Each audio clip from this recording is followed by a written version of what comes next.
Boa noite, meu nome é Eduardo, nasci e cresci em Petrópolis, no Rio de Janeiro. Tenho 50 anos e sou um grande admirador das histórias e lendas que permeiam nosso país. Hoje, decidi compartilhar com vocês um relato que me foi contado há cerca de 30 anos, em 1993, por um amigo muito próximo, o Renato. Atualmente, ele é professor em uma universidade no interior de São Paulo. Essa história marcou profundamente nossas vidas e a carrego comigo desde então. Tudo começou quando o Renato reencontrou um antigo colega de faculdade, o Felipe, durante um congresso acadêmico em São Paulo. Entre palestras e debates, acabaram conversando sobre suas origens familiares. Ambos descobriram que tinham avós que vieram da Itália, o que os levou a trocar várias histórias sobre suas famílias. Felipe mencionou que seus avós chegaram ao Brasil nos anos 1940, mas de uma forma um tanto abrupta. Eles não vieram como imigrantes comuns. Na verdade, fugiram da Itália. Intrigado, Renato perguntou o motivo dessa fuga repentina. Felipe hesitou, temendo que a história fosse recebida com ceticismo, mas decidiu contar. Os avós de Felipe viviam em um pequeno vilarejo nas montanhas da Calábria, uma região repleta de tradições e mistérios. Eram pastores de ovelhas, vivendo uma vida simples e em harmonia com a natureza. O avô Lorenzo era conhecido por sua coragem e dedicação à família. Certo dia, enquanto pastoreava seu rebanho, Lorenzo notou que uma das ovelhas estava faltando. Procurou pelas colinas até encontrá-la morta, com marcas profundas de mordidas e o corpo dilacerado. A cena era chocante. Preocupado, ele retornou ao vilarejo e alertou os outros pastores sobre o perigo. Todos suspeitaram que um lobo poderia estar rondando a região, ameaçando seus animais e possivelmente até as pessoas. Sem recursos para comprar armas de fogo, Lorenzo decidiu procurar o ferreiro local. Pediu que ele forjasse uma lança robusta com uma ponta afiada, capaz de enfrentar qualquer fera que aparecesse. O ferreiro, um velho amigo da família, trabalhou rapidamente e entregou a arma no dia seguinte. As noites seguintes foram tensas. Lorenzo fazia vigílias, acompanhado de seu fiel cão, Bruno. A lua cheia iluminava as colinas, lançando sombras sinistras sobre a paisagem. Numa dessas noites, enquanto caminhava pelos pastos, ouviu ao longe um som que gelou seu sangue. Um uivo profundo, seguido por grunhidos assustadores. Bruno começou a rosnar, os pelos arrepiados. Lorenzo firmou a lança nas mãos, o coração batendo acelerado. De repente, entre as árvores, surgiu uma criatura que ele jamais poderia imaginar. Era um lobo enorme, mas havia algo de estranho nele. Os olhos brilhavam em um tom vermelho intenso, e sua postura era quase humana. A criatura avançou rapidamente em direção a Lorenzo. Bruno se atirou contra o monstro, tentando protegê-lo. Uma luta feroz começou. O cão era valente, mas não páreo para aquela besta.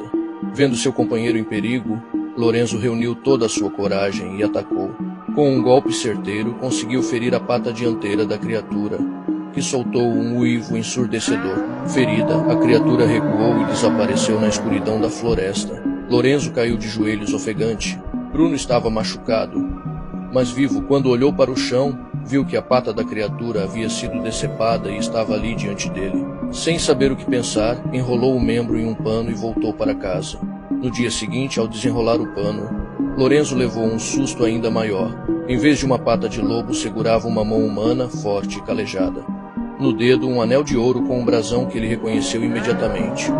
Pertencia à família Castellani, uma das mais ricas e influentes da região. A compreensão do que havia acontecido o atingiu como um raio. As lendas sobre lobisomens não eram apenas histórias para assustar crianças. Ele havia ferido um deles e agora temia pela segurança de sua família. Sabia que os Castellani não eram pessoas com quem se deveria mexer.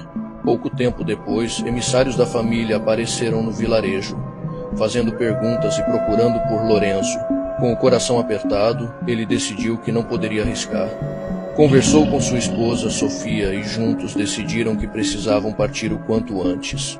Venderam o que puderam, juntaram as poucas economias e embarcaram em um navio rumo ao Brasil, terra distante onde esperavam recomeçar suas vidas em paz.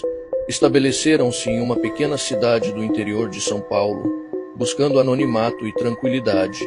Os anos se passaram e a família construiu uma nova vida. Lorenzo evitava falar sobre o passado, mas as marcas daqueles eventos nunca o abandonaram. Às vezes, nas noites de lua cheia, sentia uma inquietação que não conseguia explicar.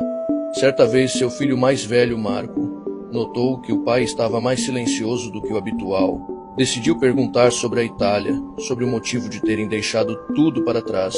Lorenzo, após muita relutância, contou-lhe a história, alertando sobre os perigos que existem além do que podemos ver. Marco ficou impressionado, mas também cético. Achava que talvez fossem apenas lendas antigas que o pai acreditava serem reais. No entanto, eventos estranhos começaram a acontecer na região. Animais apareciam mortos com sinais de ataques brutais. As pessoas estavam assustadas, e rumores sobre uma criatura sombria começaram a se espalhar. Lorenzo sabia que não podia ser coincidência. Temia que a família Castellani tivesse descoberto seu paradeiro e enviado alguém para se vingar. Decidido a proteger sua família, reuniu alguns homens da comunidade e organizou patrulhas noturnas. Embora muitos não acreditassem em criaturas sobrenaturais, concordaram em ajudar por precaução. Numa noite particularmente fria, Lorenzo e Marco estavam de vigília quando ouviram ruídos estranhos vindos de um celeiro abandonado. Aproximaram-se com cuidado, as lanternas tremendo em suas mãos. Ao entrarem, encontraram a criatura. Era ainda mais aterrorizante do que Lorenzo lembrava. A batalha que se seguiu foi intensa. Usando todo o conhecimento e coragem que possuía, Lorenzo conseguiu atrair a criatura para uma armadilha que havia preparado. Com esforço conjunto, os homens conseguiram prender o monstro. Ao primeiro raiar do sol, a criatura começou a se transformar, revelando a forma de um homem desconhecido. Para a surpresa de todos, ele trazia consigo o mesmo anel com o brasão dos Castellani. Com a prova diante de si, Lorenzo compreendeu que a família Castellani havia enviado um de seus membros para caçá-lo, mesmo do outro lado do oceano. A comunidade ficou dividida entre o medo e a necessidade de justiça. Decidiram queimar o corpo e enterrar as cinzas em um lugar distante, esperando que isso encerrasse o ciclo de terror. Após esses eventos, a paz voltou à região. Lorenzo sentiu que finalmente poderia descansar. Antes de falecer anos depois, entregou o anel a Marco, pedindo que ele mantivesse a história viva, não como um fardo, mas como um alerta sobre os mistérios que o mundo guarda. Renato me contou essa história com tantos detalhes que parecia ter vivido ele mesmo cada momento. Sempre acreditei nele, pois a sinceridade em suas palavras era inegável. Essa narrativa não só me fascinou, mas também me fez refletir sobre como algumas lendas podem ter fundamentos na realidade.